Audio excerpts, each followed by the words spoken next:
की है, वो चेतन की है। हमको केवल भगवान मिलेंगे तभी हमको पूर्ण शांति आएगी, अन्यथा हम जो है विचलित रहेंगे। अब आप देखिए, इसमें एक बड़ी रहस्य की बात है। भगवान तो ठोक के कह रहे हैं कि तू केवल मेरा ही है, तू किसी और का नहीं है। लेकिन हम भगवान की बात पे ज़्यादा विश्वास नहीं करते, और भौतिक वस्तुएं जो हैं, भौतिक चीज़ें जो हैं, ये वहाँ से होगा शायद, पंखा उधर से होगा। हाँ, बिजली भी शायद कर दो। तो भौतिक वस्तुएं जो हैं वो हमसे नहीं कहती कि हम आपके हैं, लेकिन हमने उनको अपना मान रखा है।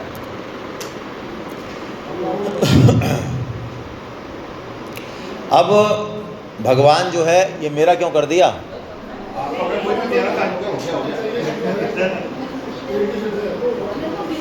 मैं जब कह रहा हूँ ना कि उधर है उस पंखे का स्विच, तो वहाँ है, मुझे पता है।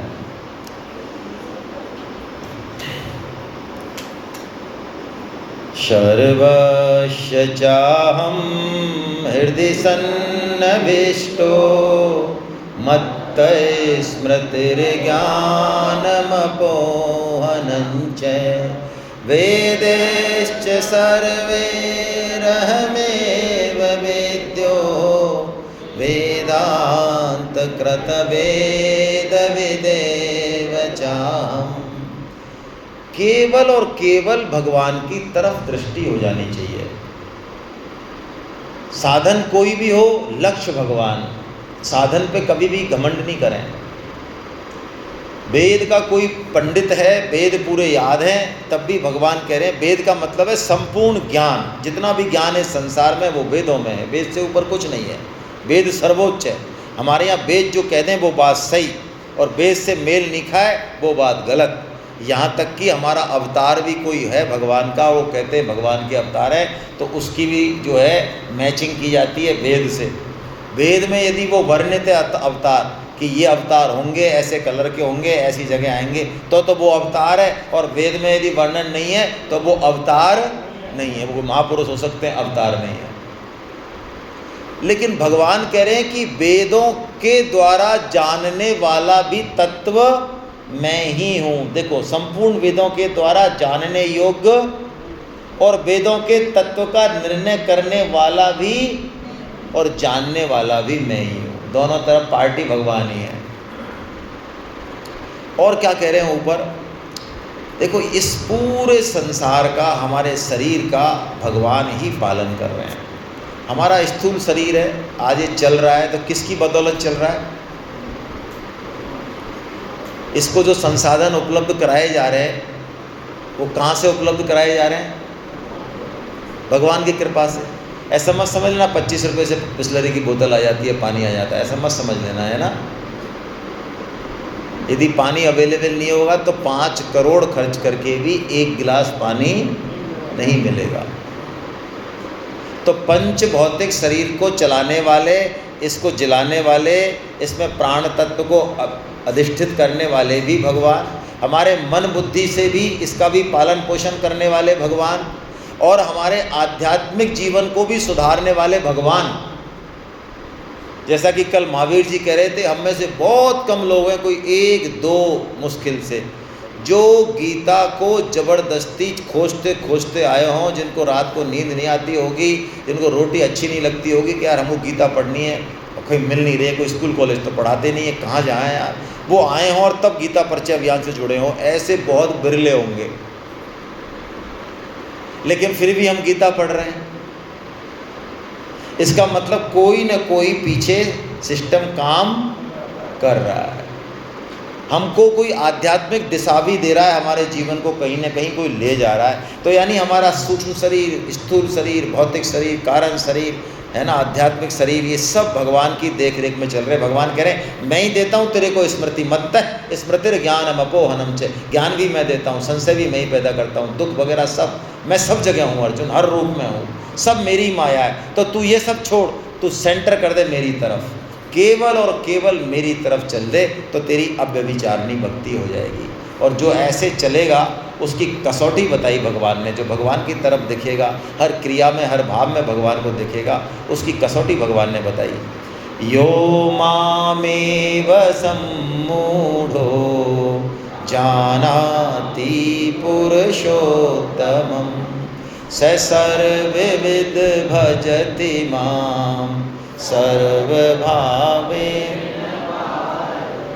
भगवान ने जो भगवान की तरफ चलने वाला है, भगवान के सम्मुख है, भगवान में जिसकी महत बुद्धि है, भगवान ने उसी को ही बुद्धिमान कहा गीता में।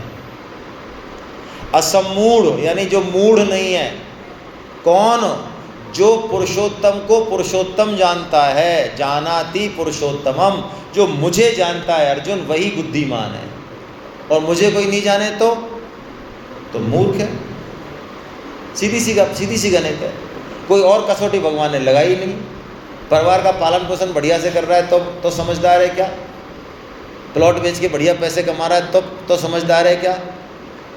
अधिकारी बन गया तो समझदार है क्या? नहीं, ऐसी कोई कसौटी भगवान ने नहीं लगाई है। ध्यान रखना यहाँ पर।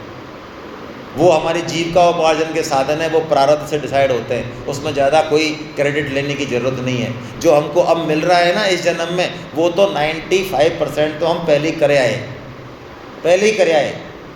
हाँ, इसमें इस जन्म का ज़्यादा रोल नहीं है उसमें।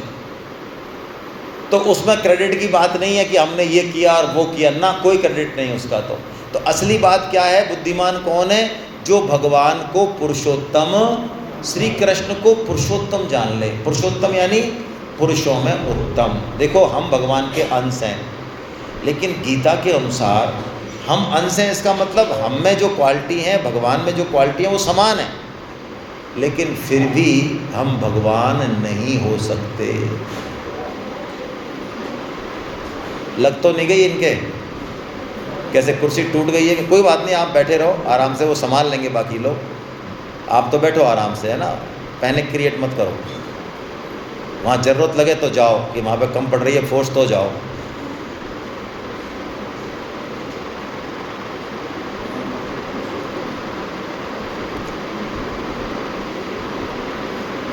कुर्सी टूट गई है, उसको हटा देना आप। उसकी क्या लेग कमज़ोर होगी।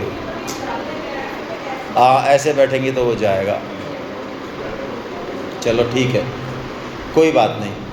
तो पुरुषोत्तम जो है, वैष्णव थ्योरी में और बाकी थ्योरियों में एक फ़र्क है। बाकी जो थ्योरियाँ हैं वो कह देती हैं नहीं कुछ नहीं, हम ब्रह्म ही हैं, ब्रह्म है, हम ब्रह्म हैं। हाँ, ब्रह्म के समान है हम, ब्रह्म की क्वालिटी है हमारी। हम ब्रह्म नहीं हो सकते, पुरुषोत्तम नहीं बन सकते, कृष्ण नहीं बन सकते हम। भगवान ने इस भेद को यहाँ स्पष्ट किया 15वें अध्याय में कि तू पुरुष है, लेकिन मैं पुरुषों में भी उत्तम हूँ। तेरे जन्म मरण होते हैं, लेकिन मेरे जन्म मरण होते हैं मेरे हिसाब से होते हैं। मरण तो होता ही नहीं, जन्म भी नहीं होते, भगवान तो प्रकट होते हैं। तू माया के वश में आ जाता है, मैं माया के वश में नहीं आता हूँ, मैं तो माया का भी पति हूँ। ऐसे फ़र्क है हमारे यहाँ।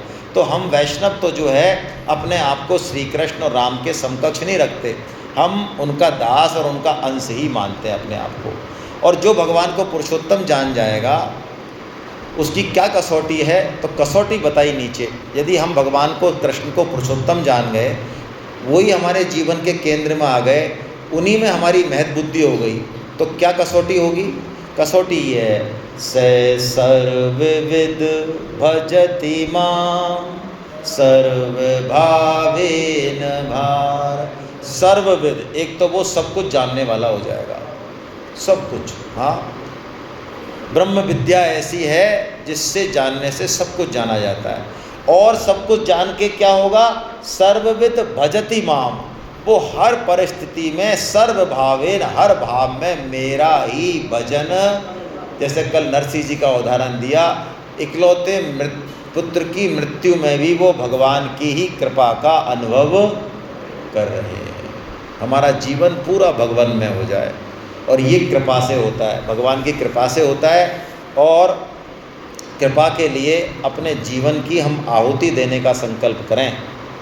भगवान ने यदि हमको मौका दिया है, कुछ लायक बनाया है, क्योंकि हम बहुतों से श्रेष्ठ हैं, इसमें कोई दो राय नहीं है। हर मामले में हम करोड़ों लोगों से श्रेष्ठ हैं, हर मामले में। पैसा का मामला हो, बुद्धि का मामला हो, भाव का मामला हो, बहुत श्रेष्ठ हैं हम लोग। हाँ, इसमें घमंड की बात नहीं है ही। भाई जयपुर के जितने भी लोग हैं जिनका जयपुर में मकान है वो सब करोड़पति तो हैं ही, तो गरीब तो नहीं रहे ना। मान लो 100 गज का भी मकान है तो करोड़पति तो हैं। आवाज़ नहीं आई किसी की आवाज़ नहीं आई। ऐसे दबा के बैठे 2-2 4-4 प्लॉट, लेकिन आवाज़ नहीं आती।